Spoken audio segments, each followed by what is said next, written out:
Hello and welcome to the Our Community Listens podcast.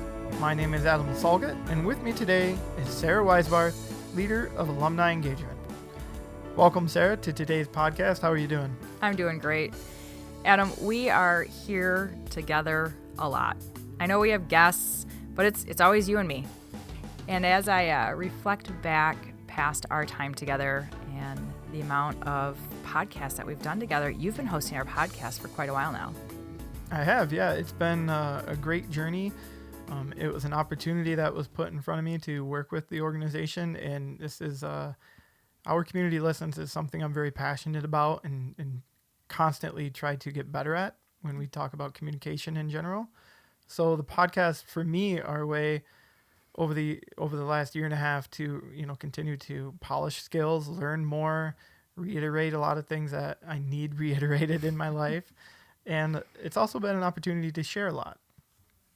And really what you're articulating is what we hear from a lot of our alumni, is that listening to the podcast, hearing people's stories, hearing about the content and how we apply it has really mattered to our listeners and to our alumni. I'm kind of curious, as we're wrapping up 2019 and we're coming to this point of kind of reflecting back on all of the podcasts that we've hosted since the beginning of our podcasting, what ones stand out to you? Well, the first thing that comes to mind when I think about what podcast stands out is more, first of all, what subject stands out. And the subject that always stands out to me is the power of choice, our 3 moves. And the reason being for me personally is each day I wake up with a choice to get out of bed or sit and wallow. And I'll be very open and honest. Sometimes it's hard to get out of bed, but I have a lot of things that in my life I want to be there for. So no matter what kind of physical discomfort I might be in, I got to get up. I got to make that choice, and I got to get up, get ready, and push. So that's what it is to me. So when we think about my favorite podcast, number 10 that we recorded a while back with Misty Jenks, our Michigan chapter leader, that is one of my absolute favorite podcasts because I feel like the two of us really stepped through some vital information for a lot of people. And not only that, but we both, shared our experiences and had an opportunity to connect. So you're really talking about that 3-move slide that we talk about in class, where we can accept, we can adjust the circumstances, or we can ask for change. And it sounds like you really moved it beyond addressing other people's behavior in your life, and instead have really looked at it as to what does it mean for me? What does it mean for me from a personal growth standpoint? What does it mean for me as to how do I get up in the morning? Yep, absolutely. And I'm that's a lot of what I do is a lot of self-reflecting. So that's where I start because I will always try to think about the ways that I can be better as a person and then do my best to not impose those on others. Mm-hmm. And when the time is right, we talk about opportunity for them if they're looking for some type of change. But for many years, have always felt no one is going to take care of me except for me. Mm-hmm. So I need to start there first so I can be there for others.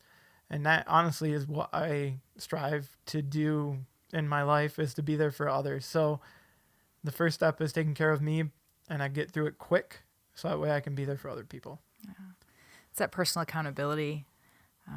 Really the person's whose behavior we can actually change is our own. Absolutely. Mm-hmm. So you've given me the opportunity to talk about one of my favorite topics and one of my favorite episodes. How about you? Over the last year and a half or so, we've done a number of podcasts together. You've done some interviews, solo interviews, which we'll touch on later. Tell me, is there a favorite one that comes to mind for you? It's really hard for me to pick. When we came up with this idea for today's podcast, I was like, man, what am I even going to answer when he asks me this question? There's so many good ones because I feel like in having conversations with you and with our guests, it's really about how do we apply our content? How do we apply the material? And if I had to narrow it down to the one that really for me speaks about that would be podcast number 28. And that is navigating difficult conversations. because it's really what drives all of our content and all of our information to that point of, man, if I'm having a difficulty understanding somebody, if I'm having difficulty being understood, how do I use all of these skills to bridge that gap, to create that trust and that rapport and that relationship by using practical skills, but also going back to what you were saying, what can I do to grow and change in me? Because I'm the only person that I can control, whose behavior I can control. And so I have a choice in that matter. And as I make that choice intentionally, how is that going to impact the relationship that maybe I'm struggling with? And we talked about that quite a bit. Actually, Misty and yourself and I talked about that in that podcast number 28, Navigating Difficult Conversations, because this is hard stuff. And it takes commitment and it takes work. And I think about even heading into the holiday season, sometimes that's where those difficult conversations come up.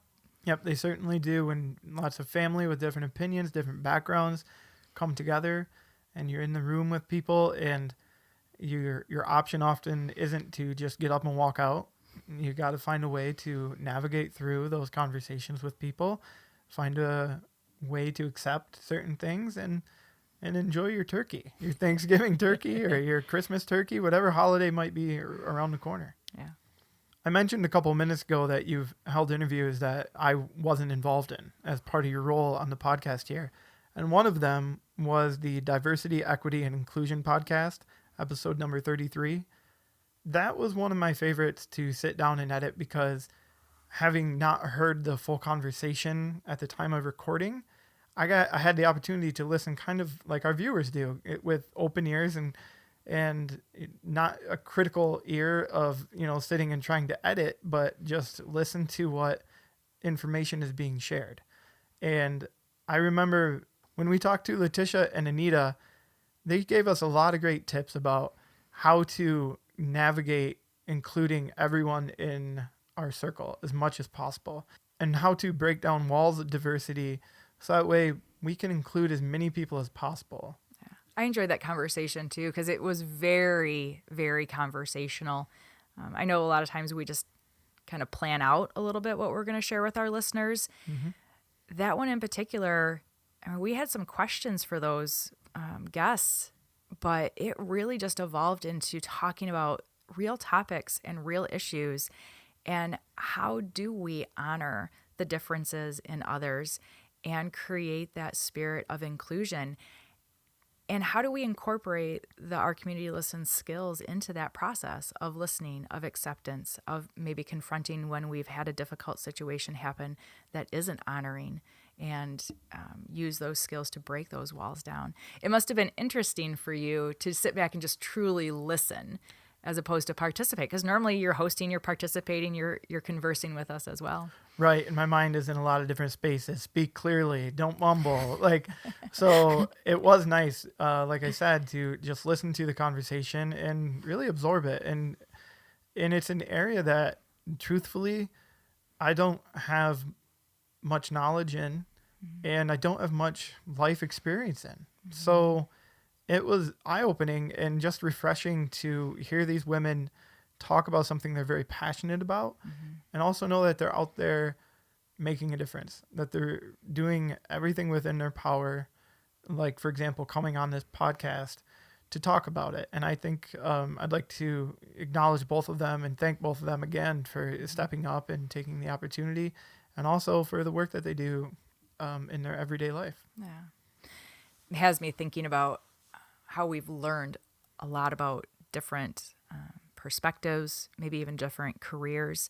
And one of the favorite interviews that sticks in my mind is the Chief Chat that we had with Chief Bolano down in the Carolinas. He's a fire chief, and then Chief Block, who's a police chief in the Michigan area. And I think that was podcast 17. And it was so interesting for me to sit and listen and talk with them about how they're utilizing these skills in emergency services, and the difference that it's making in their personal lives, the difference that it's making in their leadership lives, the lives of their teams and the people that they serve in their communities. And it's one of those things, like, I know these skills are great and I know how they're working in my life. I just like hearing about it in other aspects and different perspectives. And so hearing about it in emergency services from those two individuals that are clearly leading with truly human leadership in the ways that they're serving, I really enjoyed that interview. I agree. It was a very good opportunity again to hear others' perspective.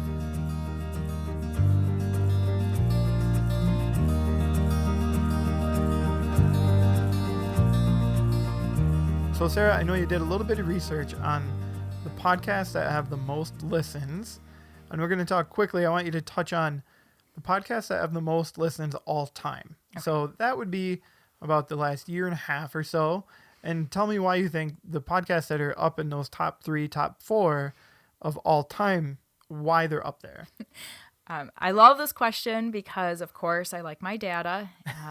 We can talk about my drive for success and how the numbers sometimes will demonstrate that for me. So thank you for this question. I'm overjoyed to tell you You're welcome. that our all-time top listens are actually 3 podcasts from very early in our recording process. They're podcast number 2, number 6, and number 8. And they're podcasts that talk about topics that are so core to our content: empathy and reflective listening. And 6 and 8 talk about the importance of reflective listening and then how to do reflective listening. And podcast number 2 talks about, man, sometimes it's hard to be empathetic. And I think the reason that these 3 rise still, these have been our all-time top listens month after month after month. It just doesn't go away. They continue to get listens consistently each month. Yes. Yes. And I think it's consistent because this is, it's our community listens. And I joke about this in class. Like, if you signed up for class and didn't think you were going to hear about how to be a good listener, you might have joined the wrong class. So it's truly core to what we do. It's easy to apply the skills around listening, but if we don't listen with an empathetic heart, then we come up very disingenuine. And these 3 podcasts just really highlight, again, the core of what we teach and what we know to be true, that when we listen with care, with compassion, with empathy, even if we don't agree with the other person, if we can find a listen and come to that point of understanding, it's what's going to draw that connection. It sounds like, those are definitely important podcasts and our core values to the Our Community Listens movement. So how many people are we actually reaching? Give me the hard numbers. The hard numbers. Data. We have all-time listens so far is over 6,000 individuals. And sometimes I feel like that's an amazing number. Like, I remember when we first started out doing our podcast, and I was super excited when we broke 200, and then we broke 500, and we broke 1,000. And it seems like the more we've been producing the podcasts and sharing them out there and using supportive content around them, the more our listens have grown.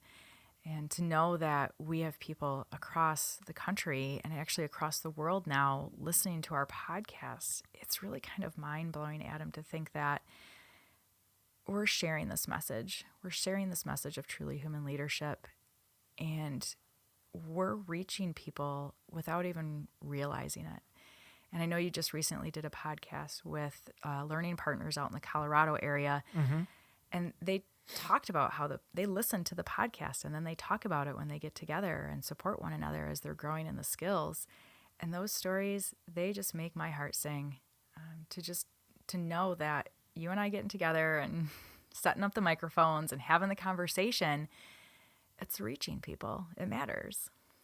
Yes, that was exceptionally humbling to know that they are utilizing our voice and that they are utilizing our voice to move these teachings forward for them in their lives. And I think I'm eternally grateful that anybody has listened to one episode one time. So tell me a little bit about those hard numbers, though, for those early episodes. Oh my gosh, hold on. Let me look. Well, Adam, it depends on what kind of hard numbers you want me to talk about. I'm looking at our graphs right now. And when we first started podcasting, our first podcast had 10 listens that first month. And I was so excited. We broke. Like I said, that someone listened to it one time. Pretty awesome. Yeah. And then the next month is when we hit the 100 mark.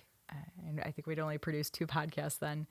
And that was back in 2018. And now we look at a similar time period of 2019, and in 1 month, we'd have close to 600 listens.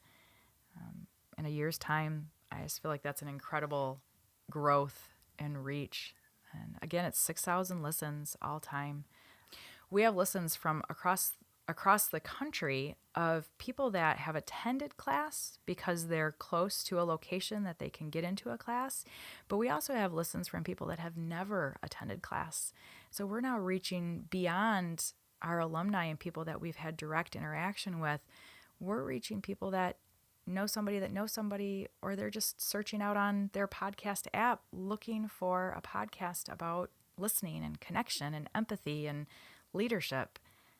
That sounds awesome. I mean, like we both are very humbled that one person has listened one time. So very thankful for everyone who has spent time listening to us, and also spent time, reviewing these podcasts in an opportunity to make themselves better.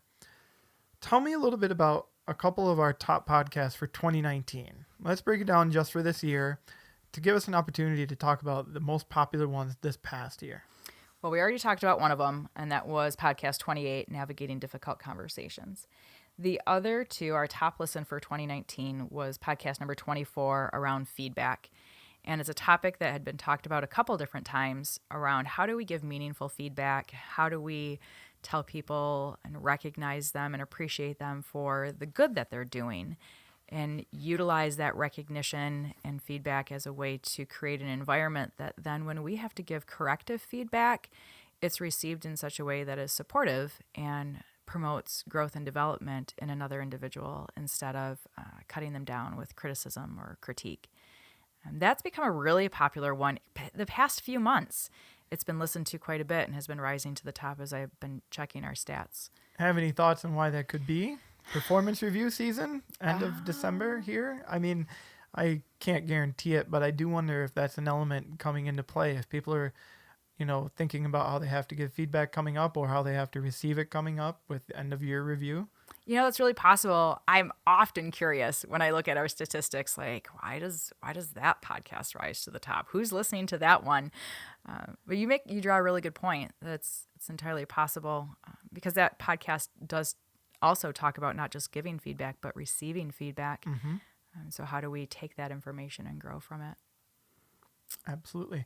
And then one of our other top podcasts in 2019 had to do with parenting. Can you tell me a little bit about that conversation that we had? Yeah, we had that with Mary Margaret out of, again, Colorado, podcast number 32.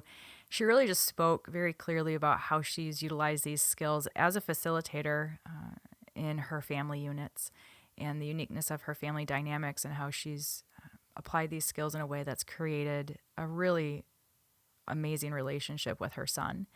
And I think the one moment that stands out to me in conversation in that podcast is when she talks about her son actually stopping by where she's facilitating class after school, and has the opportunity to see her in action and see her standing up and teaching others and inspiring others to create a behavior change that's going to improve relationships.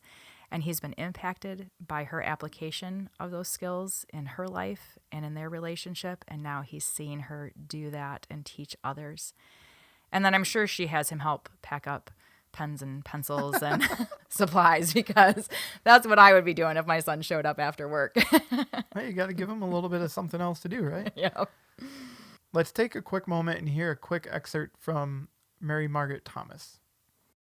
I think the biggest impact is in my family. I come from a large family. I have 6 siblings, and my husband and my son and my stepson. It's been great to have this. I feel like I have an extra sort of cheater toolbox that I can pull out when my son has problems or issues at school. And then sometimes if he's an athlete and he gets out of school early, and if I'm teaching in Aspen, he will come by the classroom and sort of hang in and listen to class, which is really interesting to have him see me see me in a professional light, what I do for a living.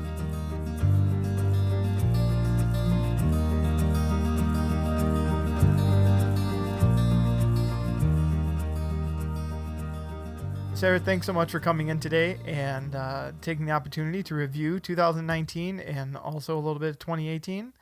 As always, we like to ask, what are our key takeaways? I have 2 key takeaways from our conversation today. Oop, I decided on 3, actually. Okay, well, 3 key takeaways for an entire year plus. I think that's pretty good. Well, thanks. I appreciate the extra grace because I have a lot to say. I think my first key takeaway is just some appreciation and some recognition of what we've accomplished. And we started out with an idea and a bold move to say, we're going to put our voices out there and see what happens. And good things have happened. And our key takeaway would be that we're doing good work and it's making a difference. And it wouldn't be without the support of our listeners and the interest from our alumni and our chapter leaders and our leadership in sharing stories and supporting others as they grow in these skills. So just a moment of gratitude. Agreed. I think there's a podcast about gratitude. You'll all have to go look for that.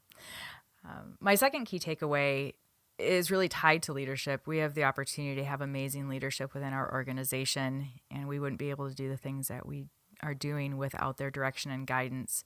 And there's a podcast talking about truly human leadership, which is really just the premise of everything that we do. And we had that opportunity to speak with one of our leaders, Marcia Burns, who has just an extensive background in leadership. And she happens to be my direct leader, which just, it's great to work under people that help you grow and flourish. So really go listen to that podcast. It's podcast 31, Truly Human Leadership. What does leadership look like? How do you know that you're being a leader? So if you're interested in leadership, that would be my other one, because it's really the springboard of what we're about. And then I wouldn't be a good podcaster if I didn't put a plug in for what's coming forward in 2020. So your third key takeaway is a preview. Yes. All right. I like that. I knew you would appreciate that. You've taught me so much, Adam. So going forward into 2020, we're going to continue. We're going to continue to talk about the topics of our material, of our content. We're going to keep on going deeper. Actually had the opportunity to go through a DISC certification recently, and so I'm excited to talk about DISC in January and share additional information around the DISC assessment and how it applies to our lives. We're going to continue to have alumni interviews and talk with people that are using the skills. We had one chapter leader recently share with us that one of their alumni used effective confrontation to confront a situation in his community where he was racially slurred, and he used effective confrontation to come back and have that conversation with that individual. That is all I know about that story so far, and I know I am looking forward to hearing more. So I think the key takeaway is we've got more. We've got plenty to talk about. And there is more to come and more to learn together. Well, I'd like to say thank you, Sarah, again for coming in today to record this podcast. And a huge thank you to our listeners out there for letting us into your ears and into your mind and giving us the opportunity to share with you our thoughts, our feelings, and our struggles and our successes in this Our Community Listens Truly Human Leadership quest. Always a pleasure, Adam, and it is just a joy to do this together in a way that's serving the needs of others.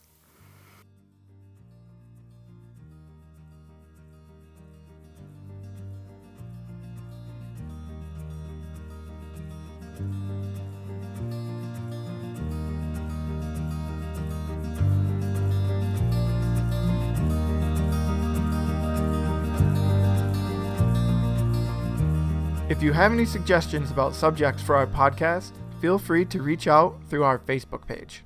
And if you're interested in taking a class, visit ourcommunitylistens.org.